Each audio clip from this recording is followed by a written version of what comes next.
Secretary in the ministry has been given instructions to take further action against the platform.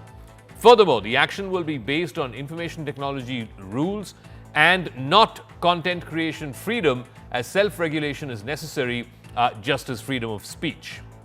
Meanwhile, like I said, it's not just in Mumbai. There are now other parts of the country too where a police case seems to be registered against Ranveer Allahbadia as well as others who took part in the show.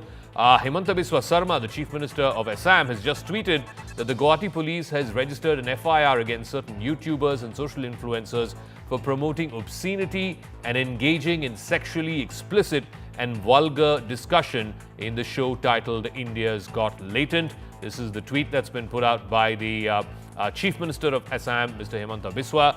So clearly, there's a lot of trouble, legal trouble, police complaints, which are now getting converted into FIRs against Ranveer Allahbadia as well as other participants in that show. Let me go across to Pallavi Ghosh, who has more details on this. Pallavi, so one more, this case now being filed in Guwahati.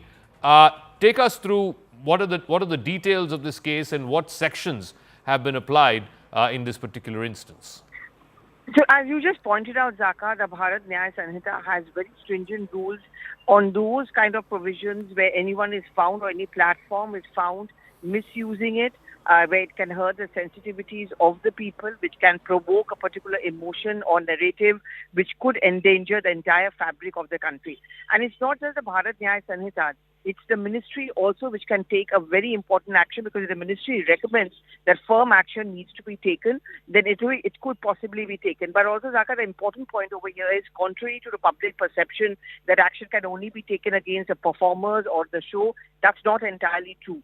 The platforms which provide him that platform cannot get away by saying, oh, we did not produce this show and we've got nothing to do with it.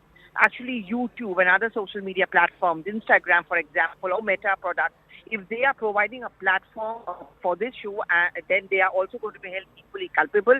The IT rules of the IT ministry are extremely clear on this. That's what we have been told by top government sources. And therefore, at the Joint Secretary level, it has been decided that whatever further action needs to be taken within the ambit of the IT rules. And also the clarification is that it is not in any way compromising content creation, the right of free speech and content creation. It is only that you have to follow the IT rules and respect the sensitivities of the people. All right, Pallavi Ghosh, we'll leave it at that. Thank you very much for joining us on Brass Tacks. All right, so have comedians in the name of dank comedy gone too far? Is the law being applied in a strict manner, or should there be some kind of a guideline that is put in place, both for the performers as well as, of course, for the publishers, the platforms that carry this content? Let me now go across to Mr. Vikas Singh, former Additional Solicitor General, also Senior Advocate at the Supreme Court. Thank you very much, sir. I'll start first with the application of the law by the Mumbai police. There are multiple FIRs. They have charged so far, I believe, the performers who were there, including Ranveer Allahbadia, for what they believe is obscene content. Do you believe that the law has been applied fairly in this case, that in a country like India, you need to have lines which particularly public performers cannot cross? So, Zaka, we have to look at the law in contradistinction to the fundamental right of free speech. And being a robust democracy, we have always advocated free speech in our country. And if I were to say that anything which a comedian says, because the purpose is comedy, it can never be said to be violative of anybody's sensibilities or result in a FIR. There are actually guidelines of 2021 under the Information Technology Act, where there are methods of controlling something offensive which is placed in the public platform.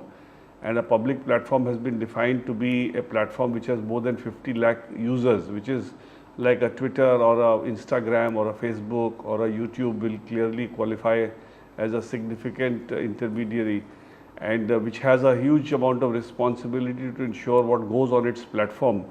But that will be only a material which should be either creating serious disharmony or spreading false information, especially when in a thing like a Kumbh Mela, if there is an accident and if people try to exaggerate things and say that something much more has happened than what actually has happened and try to create some kind of a fear amongst the general public, that's something which is to be seriously looked at.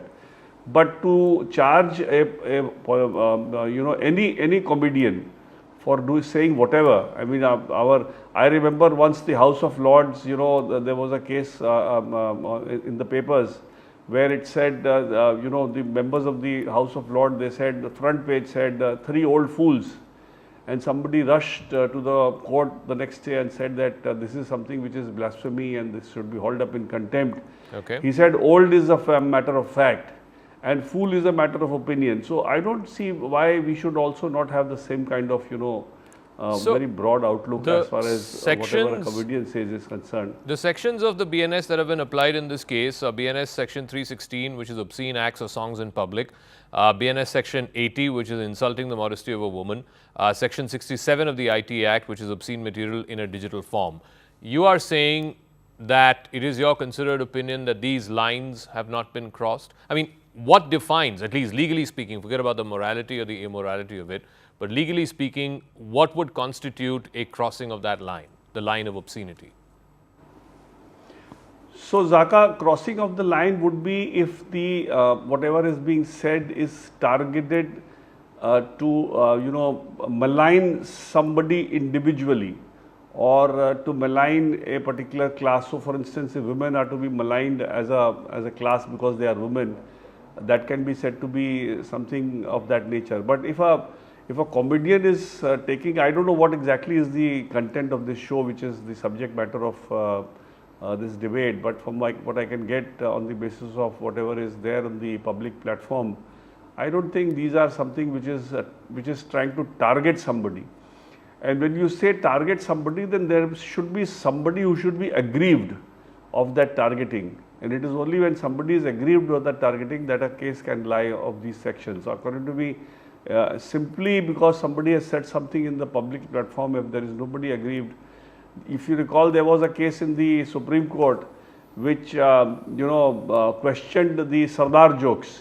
Yeah. And the bench of the Supreme Court actually wanted to examine whether there should be a ban on Sardar jokes. But they ultimately, I think it's still pending there. But I think they prima facie took the view that ultimately joke is a joke. I mean, you can't take it personally on a joke, and you can't react on a joke like this. And that is where the society is becoming a little intolerant. Right. And that intolerance is not to be reflected in the law enforcement agencies. It should be the law enforcement agency should have that same broad outlook of only getting into very serious issues of where people are targeting somebody or somebody's sensibilities are being so outrageously shocked that you cannot tolerate what is being said in the public domain. Okay. But otherwise, I don't think simpliciter, because a comedian says something, it can be said to be. All right. We'll leave it at that. Thank you very much, Mr. Vikas Singh, for joining us and putting that issue into legal perspective. The bar needs to be set higher as far as the law is concerned. Thank you very much for joining us.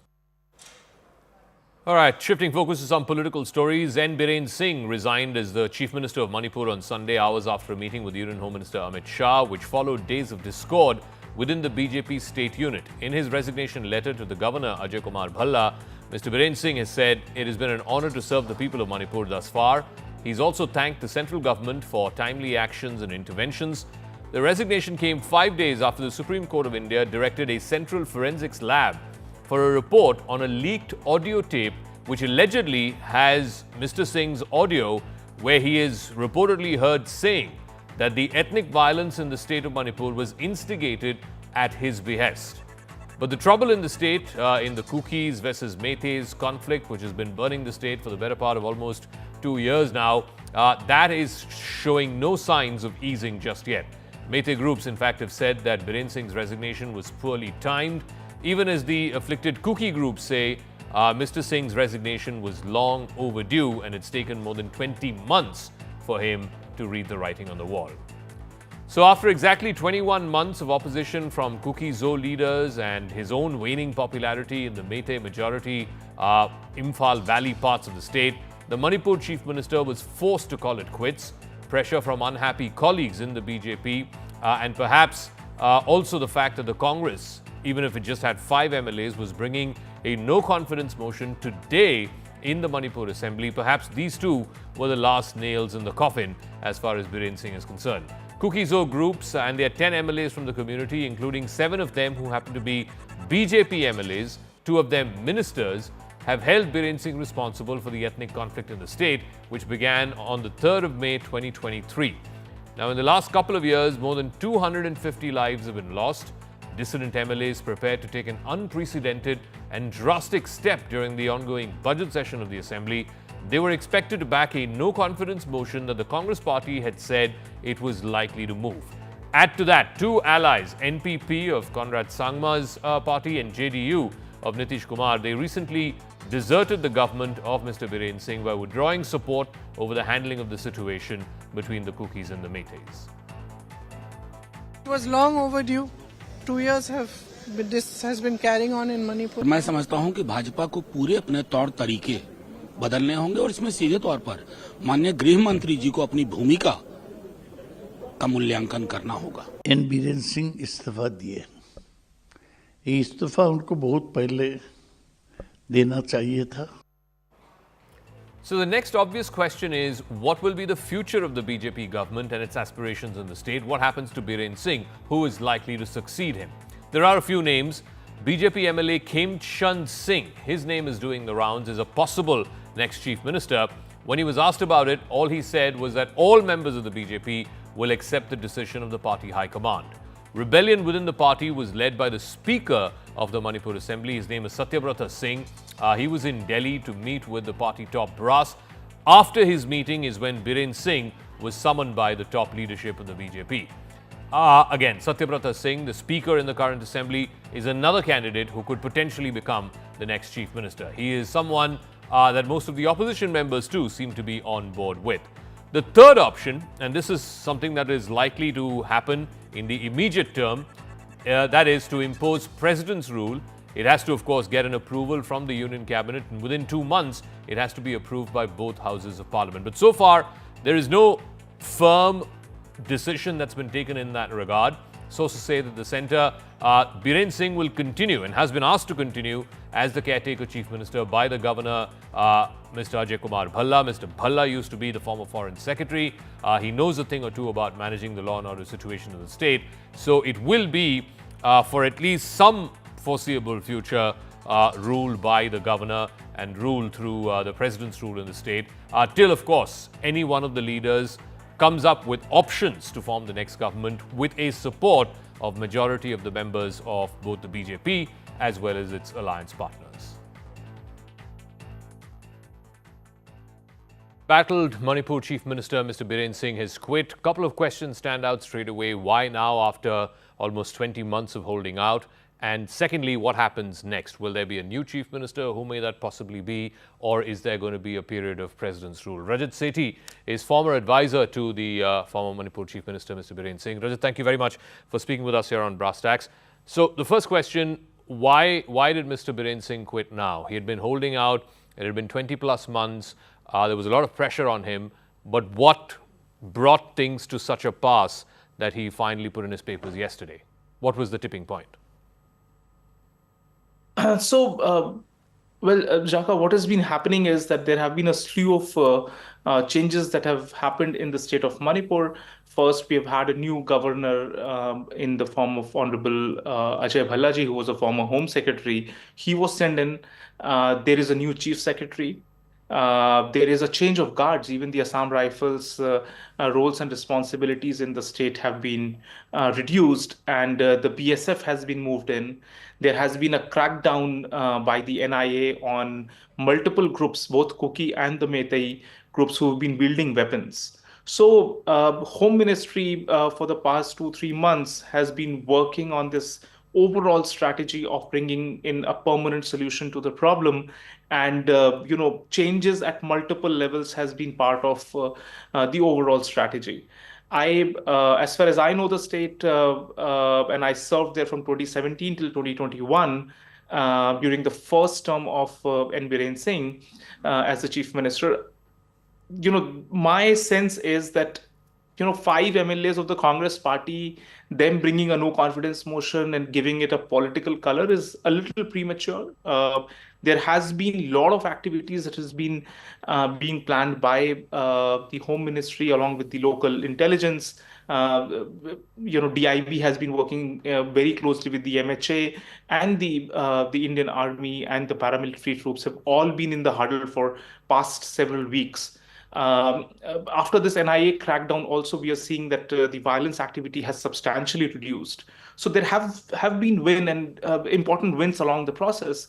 But this was the time when there was a relative peaceful environment in the state, and this extended period of peace allowed the central government to move in, asking for the resignation of the chief minister, and then reaching out to multiple stakeholders in this conflict, ensuring that there is a level playing field from the Meitei side, from the Kuki side, and from the Naga side, so that all these groups can come together. So what happens next? Who amongst the BJP legislature party representatives, the MLAs, do you think is likely to replace N. Biren Singh? Or do you see a period of governor's rule where they try and sort of get the Kukis and the Meiteis to talk to each other and find that peace and that middle ground?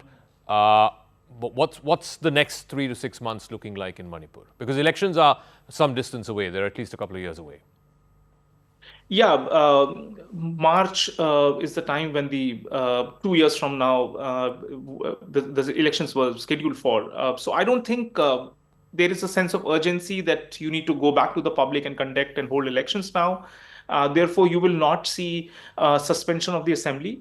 But you can certainly hope that there will be an animated suspension of the assembly, wherein a short period of a president rule through the governor is enforced into the state.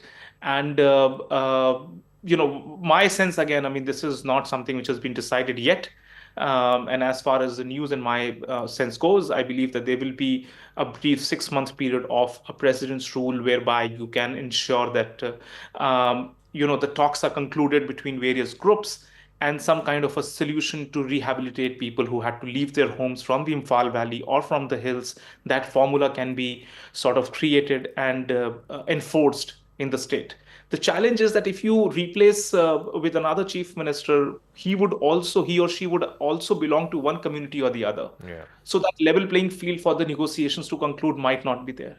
Therefore, in all likelihood, you will see president's rule, and Mr. Bhalla, who has been adept at the Manipur affairs. He's been handling it for over almost 1.5 years now. He knows that geography really well, and he will be able to pull the right levers to ensure that a peaceful formula is not just thought through, but also implemented on the ground. All right. Rajat Sethi, we'll leave it at that. Thank you very much for joining us. Rajat Sethi, the former advisor to the former Chief Minister Biren Singh, with his thoughts on what's going on in Manipur.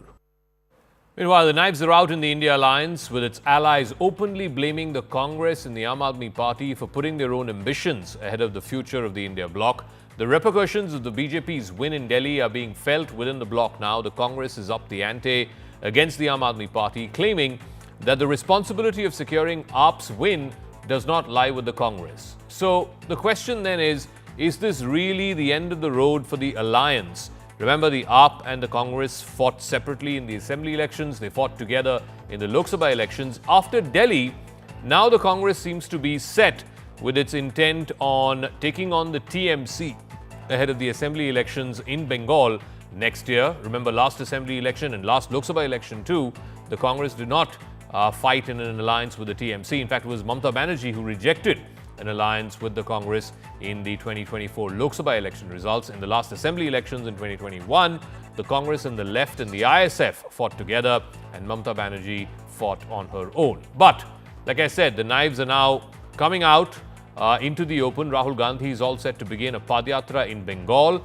after this week's parliament session. It is aimed to boosting the morale of the grassroots cadre of the Congress party in Bengal. Mamata Banerjee met her MLAs today in the assembly, and she said that the TMC will return with 2/3 majority in Bengal. Remember last time around when the assembly election happened, the TMC ended up with a huge majority, almost 3/4 majority, with 211 MLAs, and the BJP coming in a distant second with 77. In today's closed-door meeting with her various MLAs, Mamata Banerjee accused the Congress and the Aam Aadmi Party of not helping each other, whether it is in Delhi or even in Haryana, where for that matter, AAP contested in all 90 seats on its own, and that the Congress did not like very much. Both states ended up losing to the BJP. Delhi, where the AAP was dethroned after 11 years in power, and in Haryana, which many said, including the exit pollsters, that it was an easy win for the Congress. The BJP bucked the trend to return to power for a third time. Mamata Banerjee made it clear that in Bengal, the TMC alone was enough to take on the BJP. So the Delhi example, will it turn out to be a lesson for all the India Bloc alliance members to learn from? The Congress received more votes than the winning margin between AAP and BJP in at least 14 constituencies. 14 of these seats where the BJP won by defeating Aam Aadmi Party candidates. The Congress candidate polled more than the margin of victory. Let's start with the Chief Minister, the former Chief Minister's constituency of New Delhi. BJP's Parvesh Verma defeated Arvind Kejriwal from New Delhi by 4,000 votes, a little over 4,000 votes, whereas the Congress contestant there, Sandeep Dixit, finished a distant third with 4,500 votes. So if those 4,500 votes went to Kejriwal, Kejriwal would have won. Similarly, in Manish Sisodia's constituency of Jangpura, he lost to Tarvinder Singh Marwa of the BJP by a mere 675 votes, whereas the Congress candidate in that constituency, Farhad Suri, received over 7,000 votes. Delhi's former minister Saurav Bharadwaj from Greater Kailash, he was defeated by the BJP's Shikha Roy by again just a little over 3,000 votes. The Congress candidate in Greater Kailash, Garvit Sanghvi, got 6,000 plus votes. A similar scenario played out in Malviya Nagar, where the BJP's Satish Upadhyay edged out three-time MLA Somnath Bharti by a little over 2,000 votes. The Congress candidate there, Jitendra Kumar Kochar, again got more than 6,000 votes. AAP leader Durgesh Pathak in Rajendra Nagar suffered a narrow defeat against Umang Bajaj of the BJP by just a little over 1,200 votes. The Congress's Vineet Yadav in that constituency bagged over 4,000 votes, and that contributed to the setback of the AAP. BJP's Surya Prakash Khatri won the seat of Timarpur with a margin of just 1,100 votes. The AAP contender was in second place. The Congress candidate there, Lokendra Kalyan Singh, secured 8,000 plus votes. BJP's Ahir Deepal Chaudhary defeated AAP's Ajesh Yadav by 15,000 votes. The Congress's Devinder Yadav in that constituency had won 41,000 votes. So if there had been an alliance between the AAP and the Congress, the AAP could have turned its position, turned its fortunes around in these 14 constituencies. And those 14 constituencies were the difference between power and sitting in opposition. BJP's Manoj Kumar Shokeen won the seat by a margin of 26,251 votes, defeating the AAP's Raghuvinder Shokeen in Nangloi Jat. The Congress's Rohit Chaudhary polled as much as 32,000 votes. And the BJP's Kailash Gangwal won the seat of Madhipur by a margin of over 10,000 votes. The Congress candidate there, Jayaprakash Pawar, secured 17,000. Madhipur, of course, was the seat of the former Speaker, Rakhi Birla. And the BJP won the seat by a margin of 11,000 votes. The Congress's Abhishek Dutt scored 27,000 votes. The BJP candidate, Gajendra Singh Yadav, won by a mere 1,700 votes in Mehroli. The Congress candidate there polling almost 10,000 votes, giving the BJP the advantage. So I can go on and on. There were 14 constituencies, like I said, where the Congress candidate polled more than the winning margin of the BJP candidate who defeated the AAP candidate. Let's listen in to some of these reactions, political reactions that have come in to what the split between the AAP and the Congress seems to have ended up costing the AAP the Gaddi in Delhi. Every political party has its right to nurture their ambitions. However, as India Alliance, it was a decision that was made together that whichever party is stronger, we will end up supporting the party rather than dividing the votes. We will unite the votes. हमको लगता कि friends के अंदर, family के अंदर कभी-कभी आपस में तालमेल नहीं हो सकता, तो there may be some miscommunication, maybe some gap. Bharatiya Janata party को अगर हराना है तो इंडिया को मजबूत करना पड़ेगा, हमें अपने एलाइज की इज्जत करनी पड़ेगी और उनके साथ चुनाव लड़ना पड़ेगा. Meanwhile, let's shift focus to the other big story. Prime Minister Narendra Modi has embarked on a 3-day visit to France. He will be co-chairing the Global AI Action Summit with French President Emmanuel Macron. The visit will focus on AI governance, nuclear energy collaboration, trade and defense ties between Paris and Delhi. India's strategic partnership with France is the oldest. The two countries have stood together in addressing a range of global issues, including climate change. In 2015, they launched the International Solar Alliance on the sidelines of the Paris Climate Conference, and they're also co-chairs for the Coalition of Disaster-Resilient Infrastructure. The invitation to India to co-chair the AI Summit is being seen as a recognition of New Delhi's approach to AI and its expanding role in the domain of new and emerging technologies like artificial intelligence.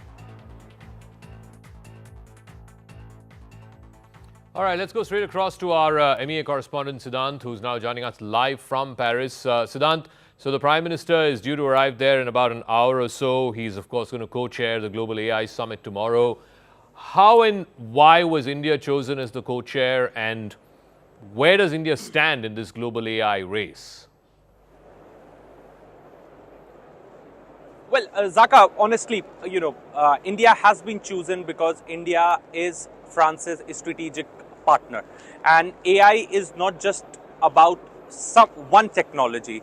Perhaps there is a global AI race, Zaka, and for the longest time, US was dominating this market. Perhaps US had the best of the technology, but after DeepSeek that was launched by China, perhaps has sent shockwaves across the world, and now all the countries have started realizing that they should also have their own in-house chatbots, the other AI solutions.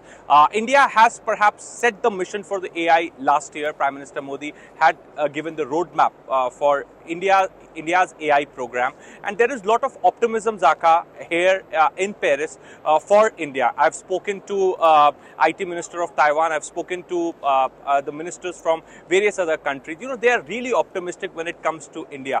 They see a lot of hope in India, and they see a lot of potential in India. In fact, I was speaking to the president of the Chamber of Industry and Commerce for India and France, Mr. Ananda, and he also said the same thing, that I asked him that where India will be in next 2 to 3 years when it comes to AI. He said that India will be much beyond DeepSeek, OpenAI, ChatGPT. India is going to do many things beyond this particular domain of chatbot. So there's a lot of hope, there's a lot of optimism for India, and this is the reason that tomorrow, Zaka, Prime Minister Modi will co-chair the summit with President Macron. And Zaka, I've also been told that there's going to be leaders' declaration which will be adopted. So the idea is not to regulate AI ecosystem, but also perhaps Prime Minister has said this many times, Zaka, that there should not be misuse of any technology. This is the third AI summit. Before this, UK did one, Korea did the another one. This is the third one, and this time India is co-chairing this summit with France. Perhaps this summit will definitely give agenda to the world, and that agenda would create a new discourse in AI ecosystem. All right, Siddhant Mishra, we'll leave it at that. Thank you very much. Live for us tonight from Paris, where the Prime Minister is expected to touch down in the next hour or so. He will be, of course, co-chairing the Global AI Summit along with French President Emmanuel Macron tomorrow in Paris. New AI race, because the one who has AI is the king now. That's kind of that is where the world is going right now, is heading towards. Where do you look India in this race? So as you rightly said, I think the next global power is around digital. Okay. Is around AI. Okay. So historically, of course, the weapons, defense were the defining the global orders. Yeah. So tomorrow's global order is defined by digital technology and AI. Yeah. And today we are here. It means that India is co-presiding the AI summit in France. Along with France and India, we are sharing a common value, a common vision for what should be the global order tomorrow. So to answer to your questions, will we be there? Will India be a global power in AI? And of course, we are hearing much about the large investment that US is doing, and on the other side, what China has been able to do with a very low investment. So today, I think the shift that will happen in India, we've been more on for the last few decades, a service industry providing services, but less of innovation, less of product. And I think today we have the vision, we have the ambition, and for me, the next decades will be India's decade in terms of investment, innovation. America is a dominant player in AI, and China has disrupted the market with the launch of DeepSeek. Where do we see India maybe 2 years, 3 years down the line? See, like we have approved the India AI mission, under which all the gaps that were there in India's AI ecosystem. Our strength was our trained AI workforce. Our strength was our vibrant AI startup ecosystem, but we were behind in providing access to compute, which has been made possible, especially with the launch of this AI mission, under which we are providing compute at rates which are cheapest in the world, at more than GPUs, at less than $1 per hour. We have launched the foundational model in which we are providing funding support for anyone to build solutions for build foundation models in India. We are building a data sets platform. We are providing funding support by skilling, providing fellowships at all levels. We are providing funding support to startups. We are building a data sets platform, and we are also building tools for safe and trusted AI. So under India AI mission, the $1 billion plus program, we are trying to create an ecosystem in which startups and entrepreneurs can build AI solutions.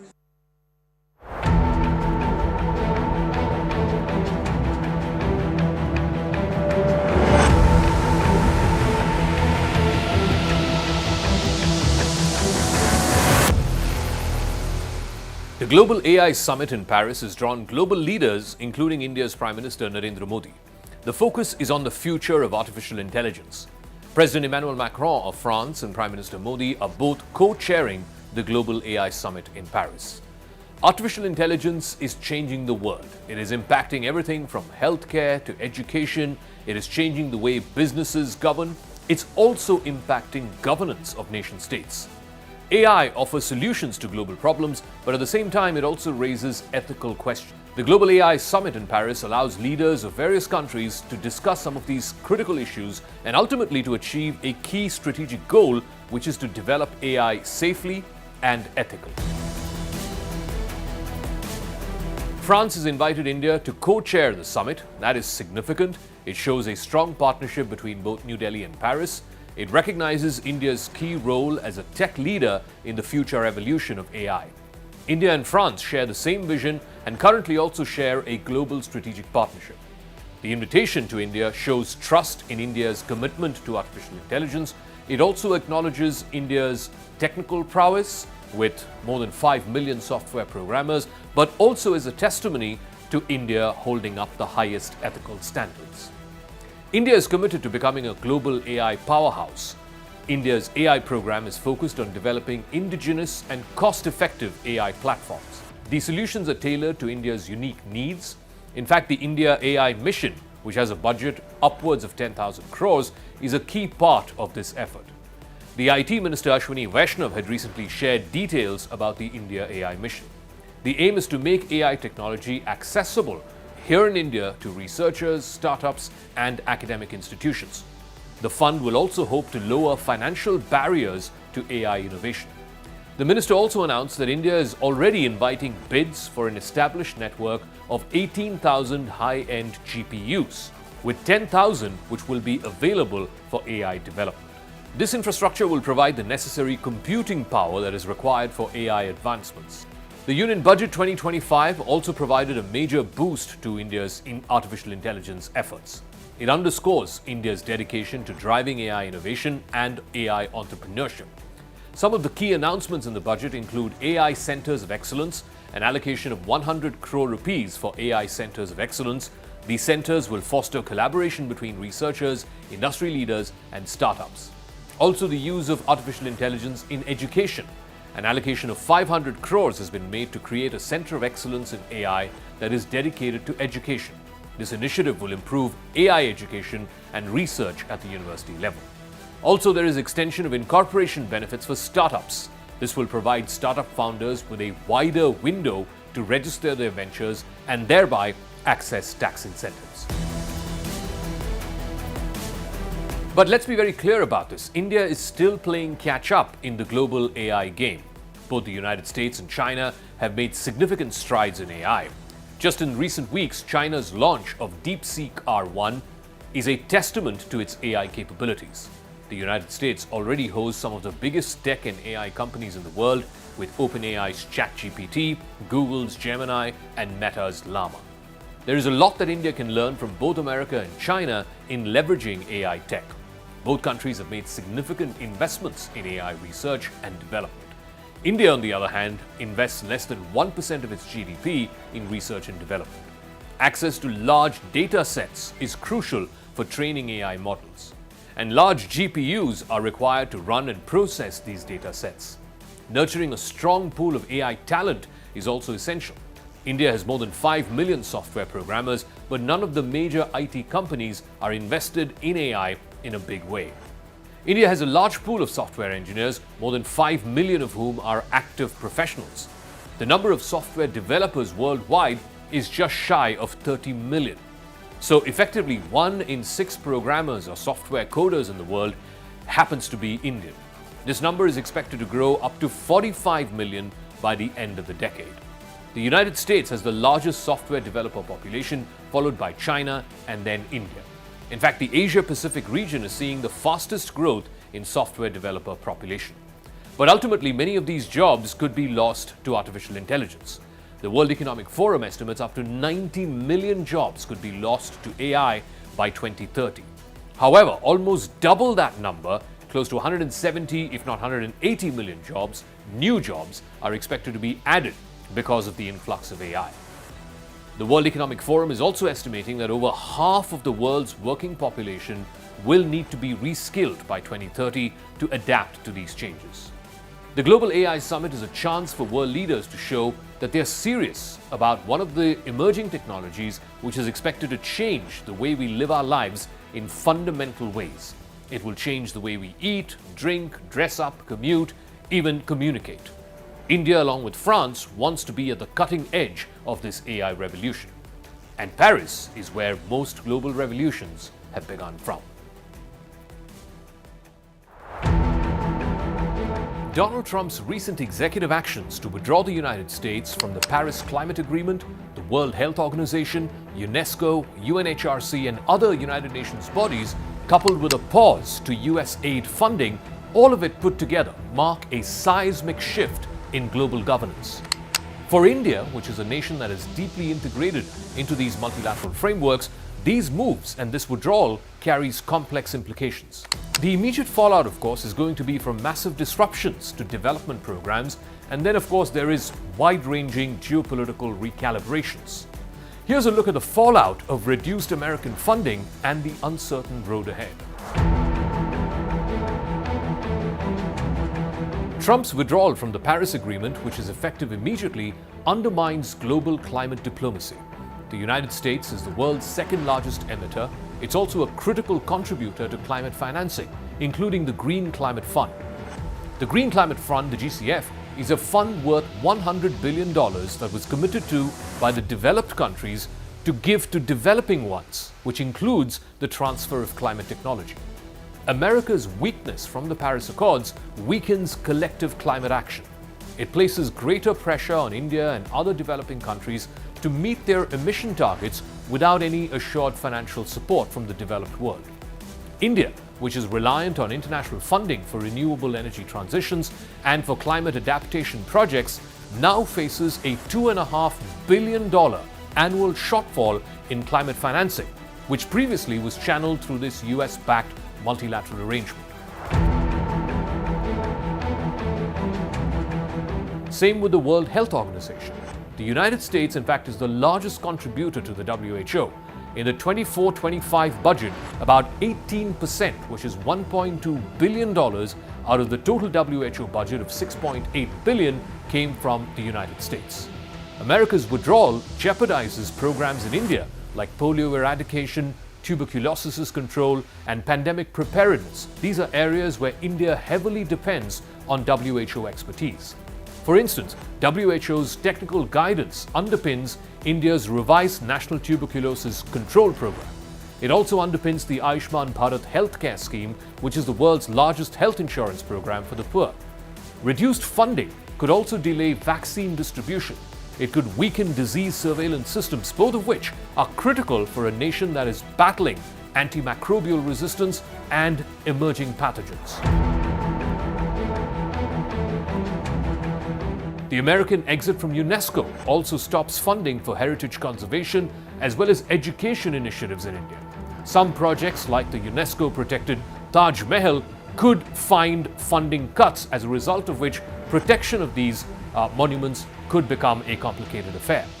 Meanwhile, disengagement from the United Nations Human Rights Council also disrupts advocacy for many marginalized communities, even though historically India has viewed the UNHRC with some skepticism. And add to all of this the pause of funding of US aid. While US aid's direct allocations to India have diminished in recent years, it still contributes somewhere to the tune of $4 billion in the global health budget, which supports initiatives like HIV/AIDS prevention. It is also a big backer of maternal health programs, both of which are important here in India. The funding freeze risks stalling innovation in public health as well as in clean energy startups, both of which are reliant on American funding grants. Having said that, India has also viewed US aid with deep suspicion in the past, particularly linking it with funding to NGOs, which the government in India says was running an anti-national agenda. In fact, hundreds of such NGOs have had their FCRA licenses barred because of this suspicion. India has also suspected US aid funding going into anti-government and regime change activities in the neighborhood, including in Bangladesh and Myanmar. India's partnership with multilateral agencies is multifaceted. With the WHO alone, there are direct transfers in aid and grant to the tune of $150 million that the agency gives to India every year for immunization, for disease surveillance, and for health workforce training. With the United Nations Development Partnership, for example, a fund of anywhere between $50 to $70 million annually is given for sustainable development, digital inclusion, and disaster resilience. And there is the India-UN Development Partnership Fund, which is an outgoing $150 million India-funded initiative which targets the least developed countries, particularly countries in Africa. It reflects India's growing role as a donor and not just a recipient of international donor funds. The areas in India which receive the maximum multilateral funding includes health, which is 40% of all international funding that comes into India through the WHO and through the Global Health Fund. In climate action, 30%, like I said, the Green Climate Fund, which was a committed fund by the developed world to the tune of $100 billion, India alone was committed something like $2.5 billion. That is now in jeopardy because of Trump retreating. Education and heritage contribute about 15% of the funds that come in. That is primarily through the UN agencies UNESCO and UNICEF. So the question now is, with America retreating, who can fill this void? China has signaled willingness to boost contributions to WHO as also to climate funds because it wants to leverage its growing geopolitical importance. However, India views Chinese funding with deep suspicion. It fears Chinese debt trap diplomacy. As one Indian diplomat recently noted, China's checkbook diplomacy in multilateral forums often prioritizes its own strategic interests over global welfare. In fact, if you look at the examples around India's neighborhood, from Sri Lanka to Maldives to Nepal, even Bangladesh, they've all fallen for Chinese debt trap diplomacy. Now, the EU, the European Union, remains the largest collective donor to all of these UN agencies outside of the US. In fact, it contributes about 30% of the WHO's budget.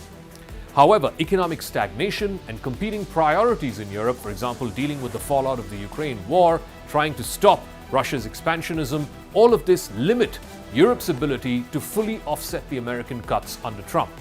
Germany and France have both pledged incremental increases to these various UN agencies, but analysts say there needs to be at least a $700 million annual gap, both in climate and in health funding, that needs to be bridged.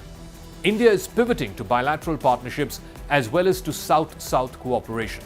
The India United Nations Fund exemplifies this. India is helping finance projects in 40-plus countries, while at the same time insulating itself from donor dependency. Domestically, the Modi administration is also accelerating schemes like the National Health Mission and the International Solar Alliance to try and mitigate external funding disruptions. Trump's isolationism fractures the post-war liberal order, forcing middle powers like India to navigate a fragmented world. While Europe struggles to lead and China's motives remain suspect, India is likely to strengthen regional alliances through forums like the Quad, even BRICS to an extent, to try and counterbalance. But Trump is not a big fan of BRICS. He's even threatened tariffs against BRIC countries if they were to come up with a BRICS currency that would challenge the dominance of the US dollar. India could also leverage its donor status in forums like the India UN Fund to shape the global agenda when it comes to climate action and disease mitigation. It could also boost domestic spending on health and climate resilience, although it will be constrained by fiscal limits. And as public health expert K. Srinath Reddy warned, unilateralism in a pandemic-era world undermines every nation's security. For India, the challenge lies in balancing strategic autonomy with the urgent need for collaborative solutions to some of these global problems. One of the highlights of the 15th edition of Aero India that has been organized here in Bangalore is the participation of a fifth generation aircraft from both Russia and America. In fact, I'm showing you the visuals of Su-57E, that is the fifth generation fighter aircraft from Russia. There you have visuals. It is for the first time that the aircraft has come to India. And we have seen the pitch where Russia has in fact proposed a deal to purchase the aircraft from Russia, where they have in fact said that they are going to help India in jointly produce the aircrafts here in India. I'm showing you these visuals where this is for the very first time when this war-tested fifth generation aircraft has come to India. In fact, there was a lot of buzz whether or not India is considering these aircrafts for Indian Air Force. And yesterday we saw that how the defense officials in fact clarified that they can go for the options available in future, given the fact that they are also looking to bridge the gap that we have because of the delayed deliveries of Tejas. You are seeing the fifth generation fighter aircraft from Russia that has got the maximum takeoff weight of 34,000 kgs. Maximum speed is 2 Mach, and in fact the service ceiling of 18,800 meters. We have 12 hard points in this particular aircraft. This has got stealth capability, super maneuverability, and in fact a lot of advanced features. At this point in time, this is one of the most advanced aircraft. Sir, if you can talk to us about the latest inductions and also your latest projects, sir. See, starting with the IEMDP, the Indian missile program has made a great success. Today, we have missiles that can be launched from literally all platforms, which will meet the entire needs of armed forces. We have a smallest missile with a range 500 meters to a longest range missile of 5,000 kilometers. And same way, we have a 8 kg missile to almost 80 tons missile. And our missiles can be launched from all the platforms, starting from underwater to outer skies. We have submarine launch missiles, the missiles that can be launched from ship, that can be launched from land, that can be launched for air, and we also reach to space. You all are aware of Mission Shakti. That way, DRDO has a capability. As you can see in the pavilion, we have missiles that can be launched from all. These are the submarine launch cruise missile that can be launched from submarine. Then we have a Pralay, that is a surface-to-air missile. The Visharauts, the very short-range air defense missile, which is one of the latest. It is the 4th generation with the imaging infrared seeker.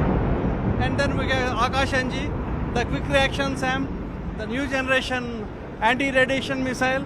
Like, you know, every missile, all these missiles, every missile has its own specific role. And some of them are launched from ground, some of them are launched from aircraft, and some from submarine. That way we cover the entire envelope. Major presence at Aero India is US stealth fighter F-35. This is the second time that this has been brought to this air show, brought to Aero India. Remember, we have seen the stealth fighter of Russia, the Sukhoi Su-57, and competing with that is US's F-35. Obviously, F-35 stands out for its state-of-the-art computing, the kind of weapon range it has, the onboard mission systems, and the sensors and the long-range weapons that it can carry. And in fact, this is something that US has been in a way sending feelers to India when India looks at having or buying a fifth-generation fighter, although the country wants to develop its own fifth-generation fighter. But these two are going head-on. Russia offering the Sukhoi 57, and US displaying its F-35 here. Well, remember, this is referred to as the flying computer because of the advanced computer systems on board, and it's usually seen as a game changer, and US has already manufactured this in a large number. Several countries already have this fighter with them, and here this one, although there is no major display of it, air display of it, the static display itself garnering a lot of attention. And as we mentioned, having these two fifth generation stealth fighters at the same air show has garnered a lot of attention.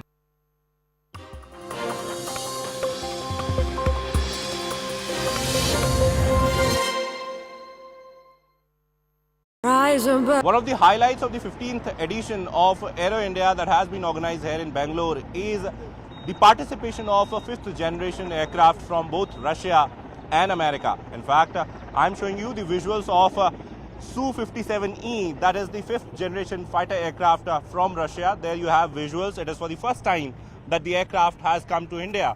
And we have seen the pitch where Russia has in fact proposed a deal to purchase the aircraft from Russia, where they have in fact said that they are going to help India in jointly produce the aircrafts here in India. I'm showing you these visuals where this is for the very first time when this war-tested fifth generation aircraft has come to India.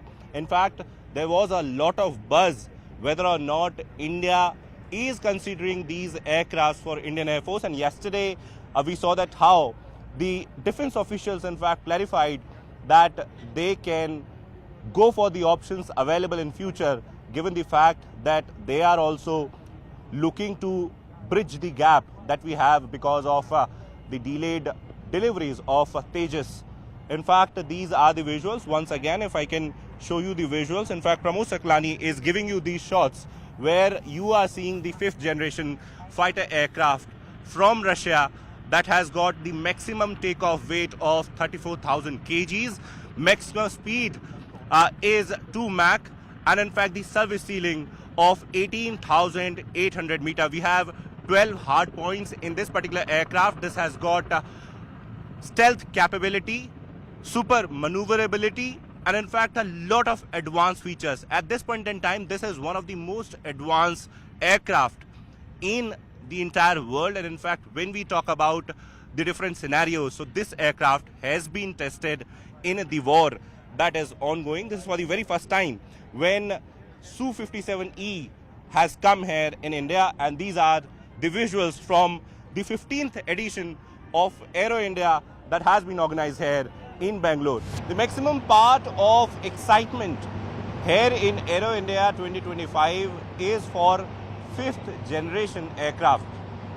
We have Su-57E from Russia and F-35 from US. And as of now, I'm showing you visuals of these American aircraft, F-16 and F-35 as well. You are seeing in these visuals that how these aircrafts have been standing here.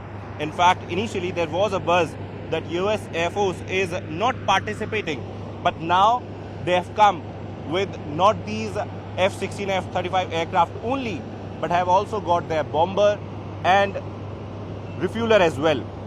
This aircraft, this fifth generation aircraft, when we talk about it, so we know that how this is, it's a second arrival here in India. It has participated in a number of conflicts now.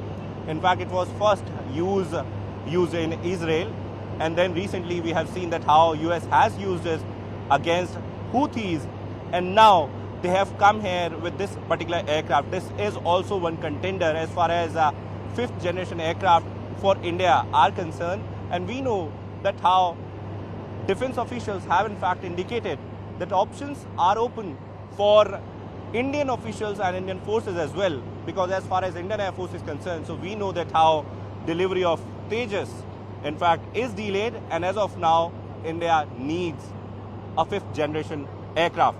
F-35 is a single seat, single engine supersonic stealth fighter that can be used for multiple roles. In fact, it has been designed for both air superiority and strike missions, and in fact, it can be used for intelligence, surveillance, and reconnaissance capabilities. F-35 is one of the advanced fifth generation aircraft in the world today.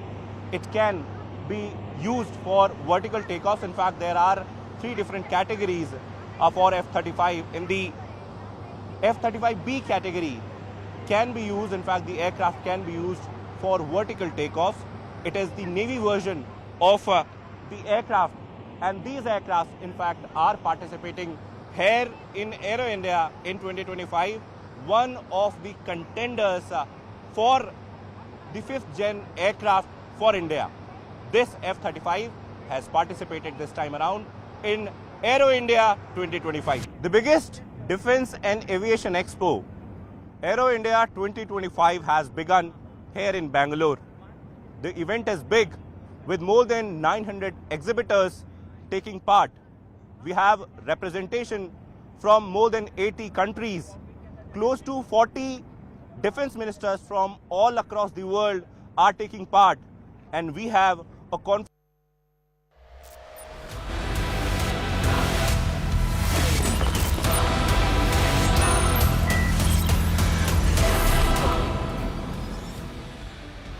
Viewers, India is an ancient culture with refined traditions where we learn from a very, very early age to respect our elders, especially our parents.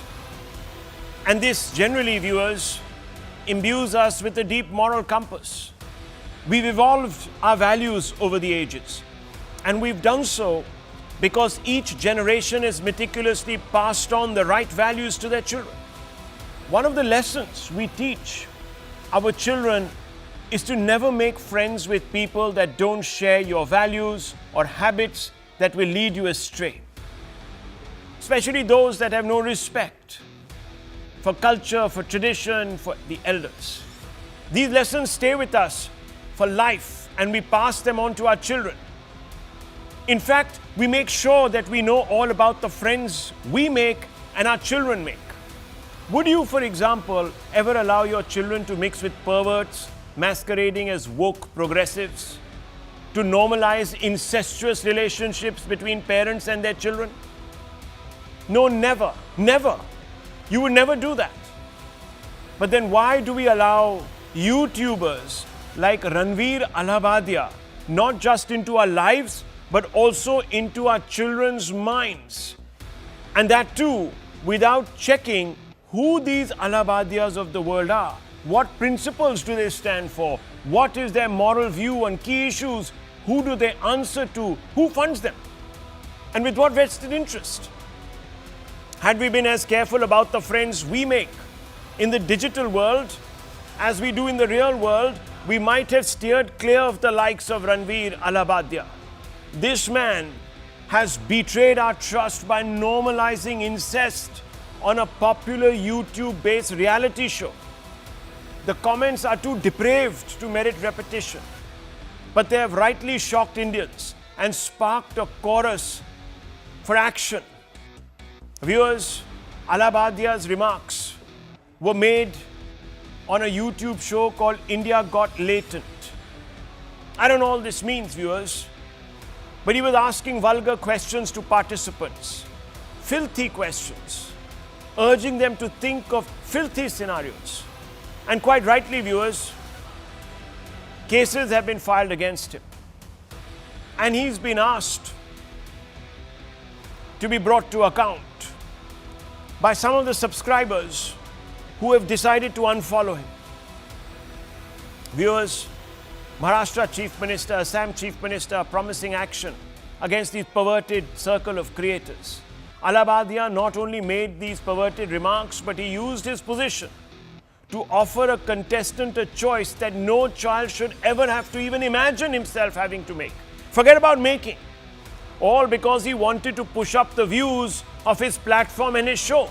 How do we know this, viewers? How do you know he was doing it to get more views? Because, and this, viewers, is the most diabolical and shameful part. Because Allahbadia was aware what he was going to say. It was a well-prepared skit copied from an English show.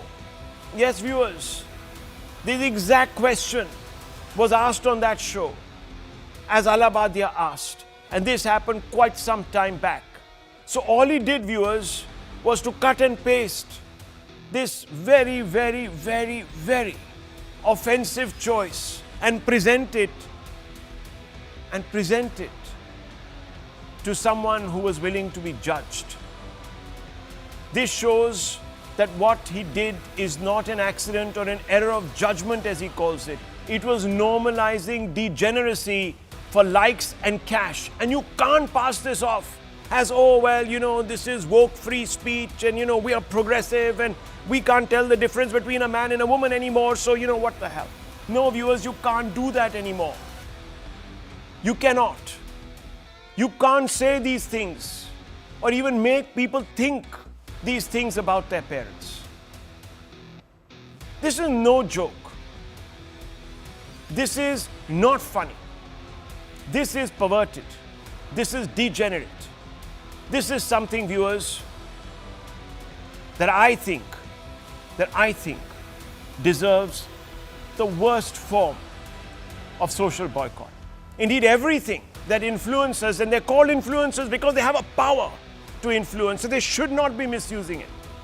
Indeed, everything that influencers do or say is to drive up views so they can make more money, have more influence, and make this money also from YouTube. The social media platform incentivizes viewership and sets no meaningful limits on the content that is being produced by anyone to pursue viewership. So you see these YouTubers doing bizarre things, driving on the wrong side of the road, doing stunts, or in the case of the likes of Allahbadia and company, trying to pretend they're journalists, but actually, viewers, put out perversion, shock people, because shock springs, viewers, a lot of chatter and people talk and they click and say, what is Allahbadia said? And guess who's benefiting, viewers? Who's profiting? The more the likes, the more the ads, which bring in cash that is split between YouTube and the content creator, perhaps realizing that his vile comments could expose the ecosystem. Allahabad now offered a belated apology. Listen in, viewers. Listen to this man. My comment wasn't just inappropriate, it wasn't even funny. Comedy is not my forte. I'm just here to say sorry. Many of you asked if this is how I wish to use my platform, and obviously this is not how I wish to use it. I'm not going to give any context or justification or reasoning behind whatever happened. I'm just here for an apology. I personally had a lapse in judgment. It wasn't cool on my part. The podcast is watched by people of all ages. Don't want to be the kind of person that takes that responsibility lightly. And family is the last thing that I would ever disrespect. Need to use this platform better. That's been my learning from this whole experience. I promise to just get better. I've asked the makers of the video to remove the insensitive sections from the video. And all I can say in the end is, I'm sorry. I hope you can forgive me as a human being. Viewers, he normalized incest. He did it knowingly. He copied someone else doing it. He wanted to do it only because he knew it would create ripples, draw some putrid laughs from his friends and fellow influencers. Create a bit of a ripple, get some views, make some more cash. But in his apology, Ranveer says, quote, need to use this platform better. That's been my whole learning from this experience, unquote. Is that it? Is that all you've learned from the sordid episode, Mr. Allahbadia? Anyway, Allahbadia may be taught further lessons as he faces several complaints calling for criminal action, and there are possible charges, and you see them on your screens, viewers. which will be slapped against him over the next few days. Some of his followers, as I've said, have already unfollowed him. One just hopes that the people who fund this tripe, this trash, this perversion, also gather the backbone to pull out. Viewers, very often we hear these preachy people talk about journalistic values, viewers, and how important it is to tell the people the right thing so that they don't get led up the garden path or they don't get influenced by the wrong values or the wrong information, etc. These are the people, viewers. They have no legacy. Mainstream media channels, viewers, or publications, most of them have 150-year-old legacies. Their employees have to live up to certain values, a reputation, image. They're supported by teams who have a huge moral compass and, of course, filters. And this sordid saga prompts many questions. You'll see them on your screens, viewers, as I open this up. I mean, it's a wake-up call, isn't it? For all those who consume content from SM platforms with no journalistic antecedents, legacy, or standards. We don't know who these people are, viewers. We click on them, we say, oh, he's making so much sense. Do you know whether those facts are right? What you can do if those facts are wrong? You can't. You can just write a comment at the bottom, and in that huge list of comments, yours will get lost. You can't do anything much more. If content is only being generated on social media to generate likes or views, shouldn't the platform be regulated? Not just the content creator, hasn't the time come to make those who sponsor the content through ad revenue be also held accountable, or should there be a free pass for all this?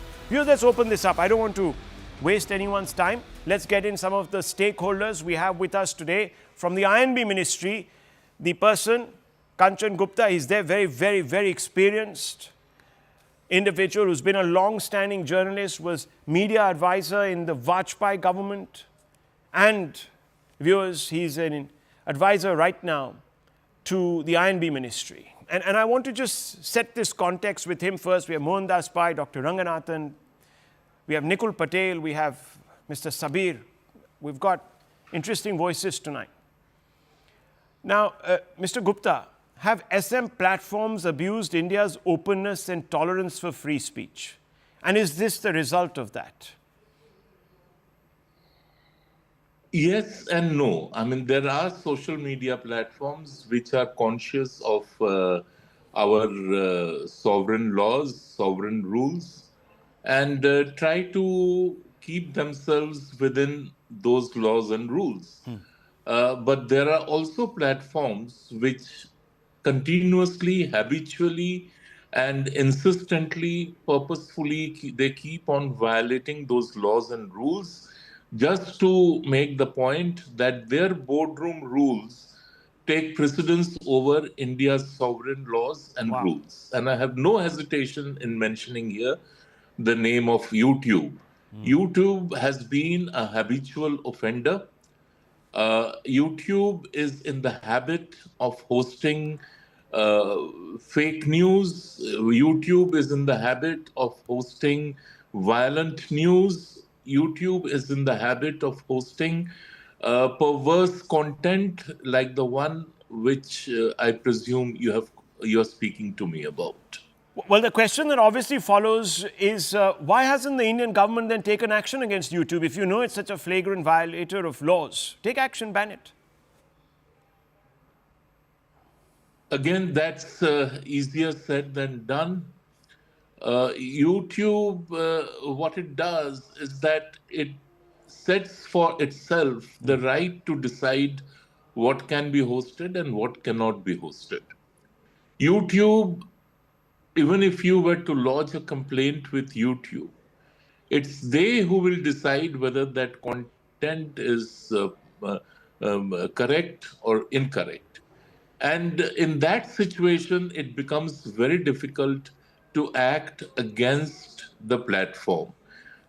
We have the IT rules 2023, where the social media platforms or media platforms which are known as intermediaries, they have been made accountable for the content which they host to the extent that they shall not allow content which violates this, and this rules. Now, you can complain, but then YouTube has its own list. Now, the biggest driving force over here is YouTube is making money out of this content. So they are not going to cut down on their intake just to comply with laws and rules. So therefore, we need in place strict a sort of a strict governance architecture which will take care of this aspect. And the INB ministry is in consultation with the Consultative Committee of Parliament, with other stakeholders, to come up with a consensual view on what needs to be done, how best it can be done, because we can go ahead and frame a law, and then somebody will go to court and challenge the law, and the court will stay the operation of that law. I will just cite two instances. The government's right to fact check content about the government. We are not talking about content about non-government issues or private issues or personal issues or political issues, but purely on government issues. Like if you say that not even 1 kilometer of road has been built this year, we have the right to fact check and tell you that no, this is not true. Even that has been set aside by the judiciary. And when I say fake news, it can also be the content that is inflammatory. Like anybody can put out, for instance, just for argument's sake, a post saying that the government has decided to disenfranchise a particular section of the population. And if you are not allowed to contest that, if you are not allowed to disprove that, imagine the consequences that are bound to follow at the street level. Absolutely. I mean, this is slippery ground, of course, but viewers, there is a compelling argument after this. Now, you know what, viewers? I'm going to put visuals which are treated. So you constantly see the text. Otherwise, you'll just see a bunch of giggling teenager types, you know, these YouTuber types. You'll just see them giggling away. So I'm going to keep that so you know exactly what this man said. And the worst thing is, he was copying someone else. So this was taken, well thought out, Dr. Ranganathan. It was very well thought out. You know, I know you're a free speech absolutist, but look, I have no problem with people coming out and saying what they want to, but can't cross certain lines of at least decency and dignity in public discourse. I'm not saying that he's going to start a war or a riot or etc. with this. I mean, he's just exposing himself as being a degenerate. But the fact is, viewers, he also has the influence. And in today's woke, progressive world, you know, a lot of people will think, okay, it's cool. You know, I mean, incest is great. It's, you know, Ranveer jokes about it. It's a great thing. So, Dr. Ranganathan, where do you fit into this entire debate? Because I think lines are being crossed and I think something needs to be done. Good evening, Rahul. Look, I think there are three issues out here. Number one, I, like every sensible person, am absolutely appalled and disgusted by the comments made by Ranveer Allahbadia or beer and biceps. If his intention was to be as sickening as possible, I think he's succeeded. Even Freud, who invented the term Oedipus complex, would have thrown his hands up in astonishment at what this incestuously deranged Ranveer has suggested. He clearly needs clinical or psychological help.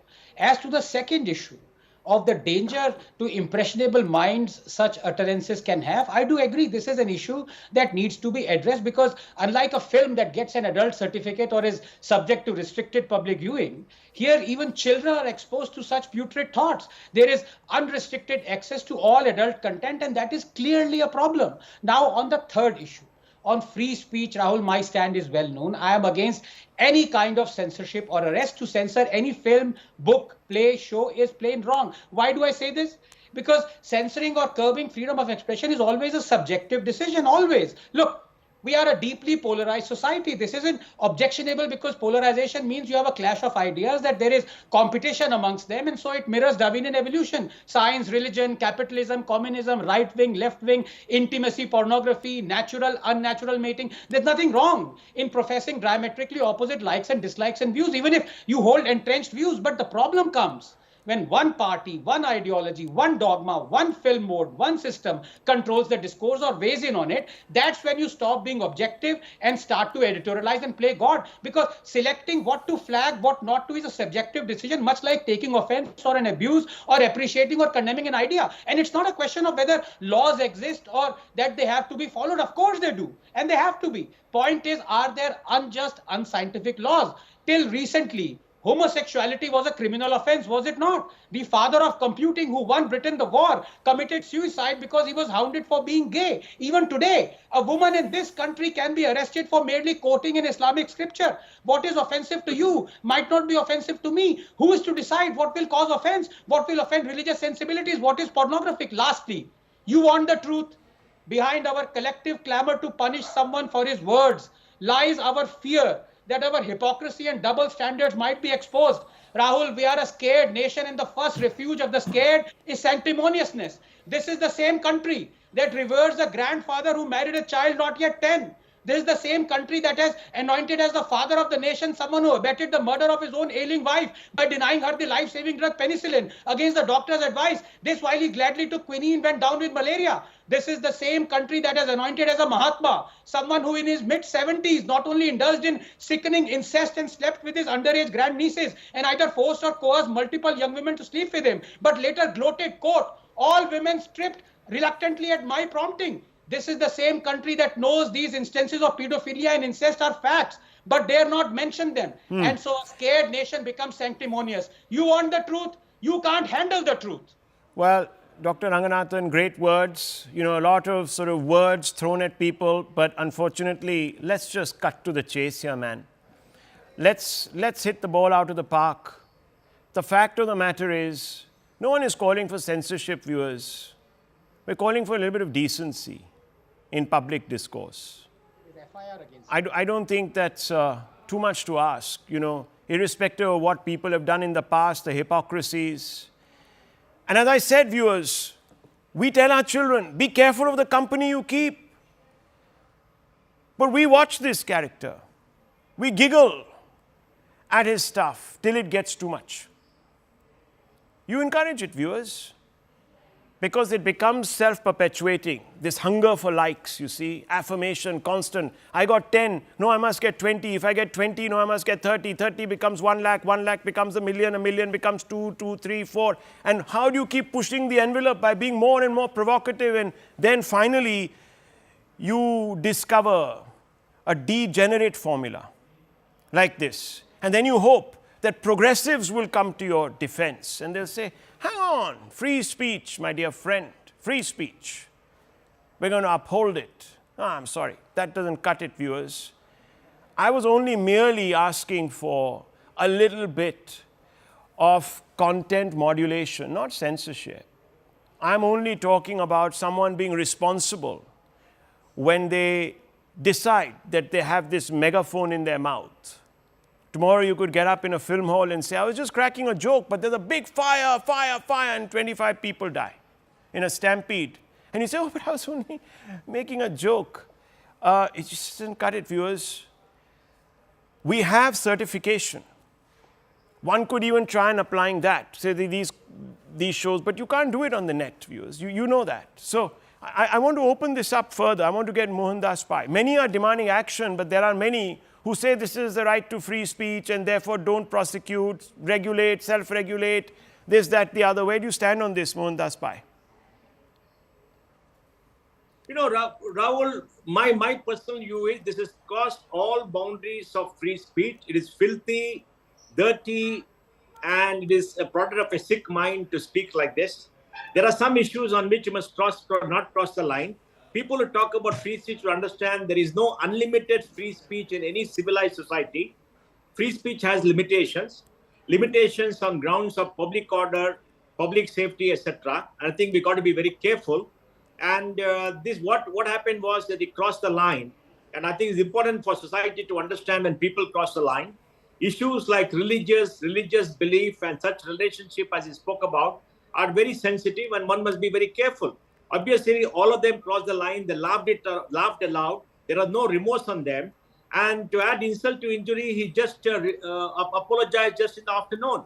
He didn't do it in the morning when everything broke out. He saw everything happening. He saw the trend. He saw it's going the wrong way, criminal action being contemplated, etc. And then he chickened out and he apologized.